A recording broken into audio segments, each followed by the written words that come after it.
রান্নার চাল দিয়ে খুব সহজেই ডিজাইনার পাঁপড় তৈরি করুন। চালটাকে 2-3 ঘন্টার মতো ভিজিয়ে রাখতে হবে। এরপরে ব্লেন্ডারে ব্লেন্ড করে নিতে হবে। আপনারা চাইলে শিলপাট্টা বেটেও এই কাজটা করে নিতে পারেন। এবার চালের পেস্টটাকে একটা চালনির সাহায্যে খুব ভালোভাবে চেলে নিতে হবে। চেলে নেওয়া যখন হয়ে যাবে এরপরে স্বাদমতো লবণ আর ছোট চামচ দিয়ে 1 চামচ ময়দা অথবা আটা দিলেও চলবে। এবার হাত দিয়ে খুব ভালোভাবে ফেটিয়ে নিতে হবে।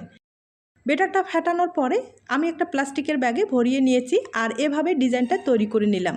আপনারা কিন্তু এর চেয়েও চিকন করে ডিজাইনটা তৈরি করে নিতে পারেন। বেটারটা যখন ফ্রাই প্যানে দিবেন অবশ্যই কিন্তু হালকা করে একটু তেল লাগিয়ে দেবেন, তাহলে কোনো সমস্যা হবে না। আর এই পাঁপড়টা খেতে কিন্তু দুর্দান্ত স্বাদ, একবার হলো ট্রাই করতে পারেন। আর এগুলো কিন্তু রোদ্রে দিতে হয় না, আপনারা ফ্যানের হাওয়ায় শুকিয়ে নিতে পারেন অথবা রোদের ব্যবস্থা থাকলে রোদ্রে শুকাতে পারেন। এভাবে আমি পাঁপড়গুলো তৈরি করে নিয়েছি আর শুকিয়েও নিয়েছি। এখন আপনাদের আমি তেলে ভেজে দেখিয়ে দিচ্ছি। আর এগুলো তেলে দেওয়ার সাথেই কিন্তু ফুলে ডবল হয়ে